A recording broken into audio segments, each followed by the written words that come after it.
Mes petits photons, bienvenue sur la chaîne Le Brûlant. Je suis ravi de vous retrouver dans cette nouvelle vidéo. Est-ce qu'on se ferait pas un petit bilan de tout ce qu'on a appris sur le photovoltaïque, sur ma chaîne évidemment. Je vais parler de ce que je connais, puis de ce que je vous ai présenté sur le thème du photovoltaïque. Cette vidéo, ça sera uniquement sur le photovoltaïque.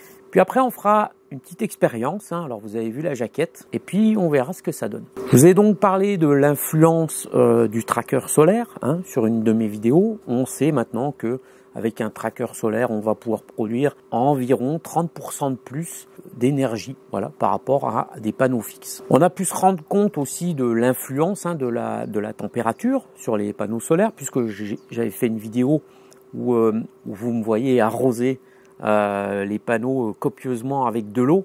Il m'a été reproché, bien évidemment, par quelques glandus qui traînent ici et là, que c'était idiot d'utiliser de l'eau pour rafraîchir les panneaux solaires. Alors, je suis bien d'accord avec vous, sauf que c'était juste une expérience. J'ai utilisé quelques litres d'eau, certes, mais je n'envisage pas de le faire à l'avenir et de façon pérenne. C'était uniquement une expérience. Je pense qu'il y a des gens qui regardent les vidéos qui comprennent pas tout ce que je raconte, ou qui vont pas jusqu'au bout, ou qui font semblant de pas comprendre, tout simplement qui sont peut-être pas très malins.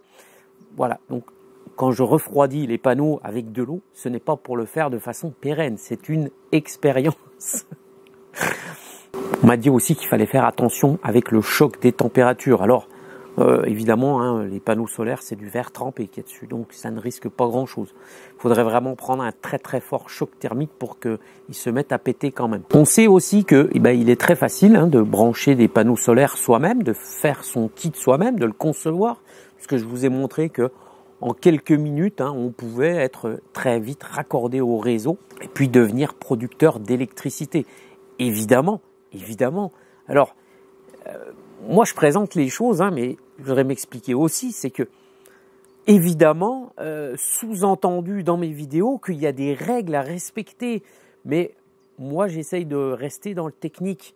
Donc après, on vient dans les commentaires, pareil, beaucoup me dire « Oui, tu n'as pas pensé à parler de la déclaration à Enedis, de la déclaration en mairie. » Mais c'est implicite dans mes vidéos. Je peux pas, je vais pas faire des vidéos de 50 minutes où je vais tout détailler, le moindre papier. Non.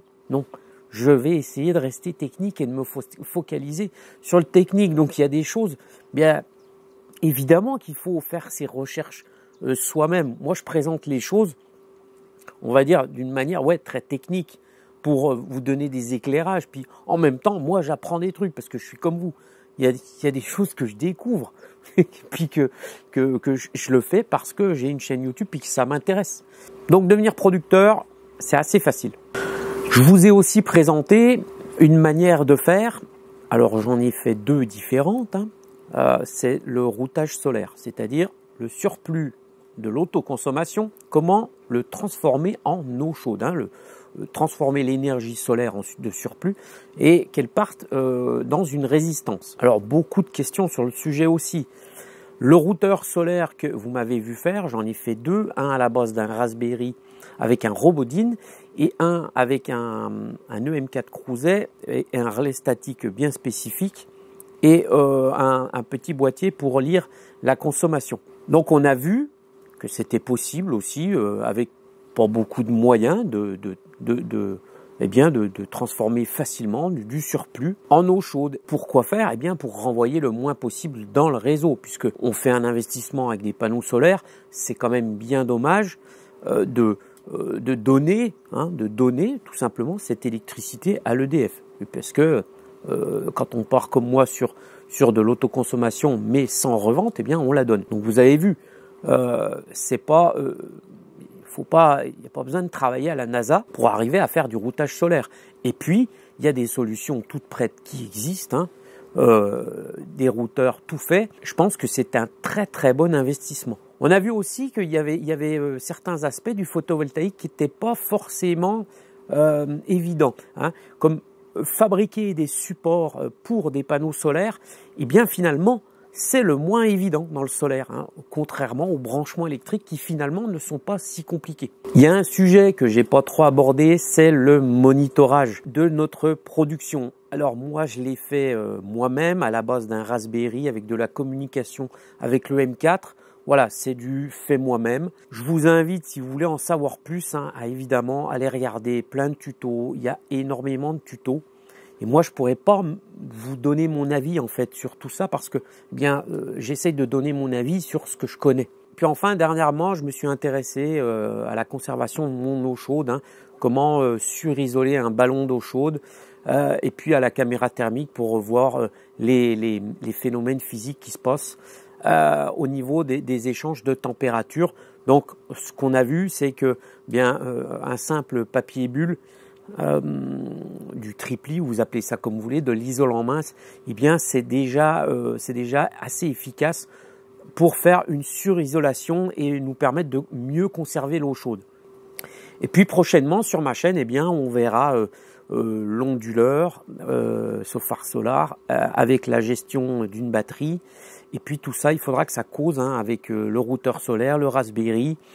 Il va y avoir des vidéos un peu techniques, mais on est bien obligé d'y passer. Et il y a encore quelques sujets, quelques expérimentations que j'ai pas fait, comme par exemple l'influence de l'angle d'élévation sur le photovoltaïque. Je m'explique, un panneau orienté comme ça, ou orienté comme ça, ou orienté comme ça, il n'aura pas évidemment la même production.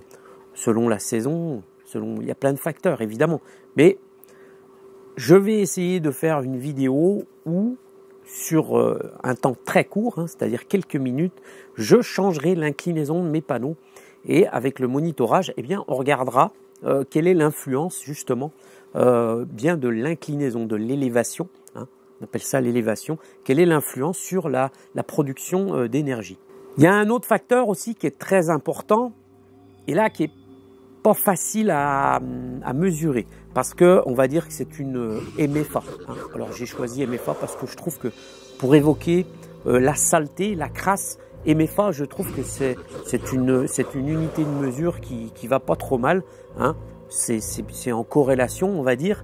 MFA, pour moi, c'est une mesure foutrement arbitraire, évidemment. Vous avez bien compris. Ça va être compliqué à faire parce que c'est très subjectif, on va dire. Mais en tout cas, cette mesure foutrement arbitraire, cette quantité de crasse qu'il y a sur nos panneaux, ça a une influence évidemment. Et donc maintenant, ce qu'on va faire, on va faire une petite expérience. Vous avez sûrement entendu parler de l'albédo. Pour le dire plus simplement, on va parler de réflexion. Ce qu'on va faire maintenant, ça va être rigolo, vous allez voir, vous allez voir l'influence, elle est quand même pas mal.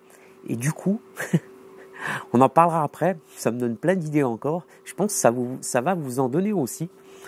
On va regarder la réflexion. Donc on va faire une petite expérience, on va monitorer tout ça. Alors, une fois de plus, me demandez pas des calculs d'apothicaire, des calculs de rendement. C'est juste pour vous sensibiliser sur ce phénomène qui est l'albédo et la réflexion. C'est pour vous donner des idées. Et on va y aller tout de suite. C'est parti. Quelques données d'entrée avant de commencer l'expérience. Nous sommes le 26 septembre. Il est 14 h. Le soleil n'est pas au grand bleu. C'est pas un bleu pur, mais c'est un bleu qui va déjà pas mal. Il fait environ 27 degrés. Et donc, pour faire de la réflexion, j'ai choisi, tant que j'étais dans l'isolant mince, j'ai choisi de mettre au sol en fait une couche d'isolant mince. Alors c'est une couche qui doit faire environ 1,50 m, 1,70 m carré. Ce que je vais faire, c'est que je vais la poser au sol comme elle est ici. Je vais donc monitorer avec le téléphone la production. Donc on va voir en instantané, en direct, ce qui se passe. Et l'isolant mince, je vais le retirer, je vais le remettre, je vais le retirer, je vais le remettre. Et on va regarder l'influence que ça a sur la production. Puis à la fin, je vous donnerai mes conclusions et je vous dirai ce que j'en pense.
Voilà pour cette petite expérience. Alors moi, ce que j'en retire, c'est que j'estime, hein, j'ai fait une moyenne parce que j'ai fait beaucoup de mesures.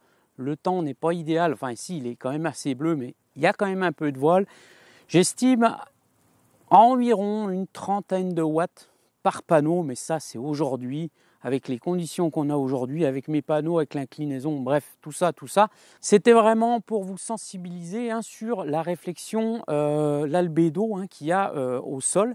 Donc si vous avez des panneaux au sol, bien évidemment, c'est pas à négliger de faire un sol devant les panneaux qui soit assez clair, le plus clair possible, même je dirais. Alors ça peut aller de castine, hein, jusqu'à des cailloux très blancs, ou évidemment du papier miroir ou des trucs comme ça. Il y aura des saisons où ça marchera mieux que d'autres, hein, puisque comme vous avez regardé les vidéos, vous savez que l'influence de la température est énorme sur les panneaux. Donc plus on va envoyer d'énergie solaire sur les panneaux, plus ils vont chauffer et moins ils vont produire. Parce que là, j'ai laissé le papier pendant quelques minutes, on va dire. Ça n'a pas eu le temps de faire monter trop haut ni les panneaux ni les onduleurs derrière. Ce qui me fait dire donc que c'est peut-être des solutions qui seront très utiles en hiver. Pourquoi pas? Avec un soleil assez bas, avec une température très froide, je pense que ça peut être très valable. Et je me dis que je referai l'expérience cet hiver, hein, quand on aura des belles journées ensoleillées, qui fera bien froid. Je vous en reparlerai sur ma chaîne. Mais donc moi, mon constat, c'est que oui, je pense que ça peut être très valable de faire quelque chose de très clair au pied de ces panneaux. Et pourquoi pas envisager, je ne sais pas moi, si vous avez des grands strings de panneaux tout alignés, de prendre un grand rouleau comme ça, et puis en mode hiver, eh bien, le dérouler devant les panneaux, vous démerdez pour qu'ils tiennent au sol. Alors ça peut être, j'imagine, n'importe quoi, hein. Bon, après, il ne faut pas non plus rentrer trop dans des trucs techniques. Je pense qu'on peut faire des choses assez simples qui feront qu'on aura de la réflexion et qu'on gagnera, eh bien, si c'est 30 watts par panneau, si vous avez 10 panneaux, c'est 300 watts de gagné. C'est un panneau en plus quasiment. Pourquoi pas, pour pas trop cher, hein, puisque on va dire qu'un rouleau de tripli, un rouleau d'isolant mince, c'est pas trop cher. Puis surtout, c'est très low-tech. Voilà mes conclusions. Et j'espère que ça vous donnera des idées pour créer vous-même, hein, vos systèmes de réflexion. Alors dites-moi dans les commentaires, hein, si vous avez constaté, vous, des effets dus à l'albédo chez vous, si vous êtes sur sol clair, sur sol vert, sur terre, bref. Laissez-moi vos avis dans les commentaires, ça m'intéresse. Si cette vidéo vous a intéressé, eh bien n'hésitez pas à lâcher le petit pouce bleu pour le bonhomme. Comme d'habitude, ça fait toujours plaisir et puis ça flatte l'algorithme. Voilà, je vous fais à tous un gros bisou. Prenez bien soin de vous. C'était Gérald pour le Brûlant. Salut. Et ben, je vous présente Naruto, ma poule de luxe, qui vient de me chier dessus.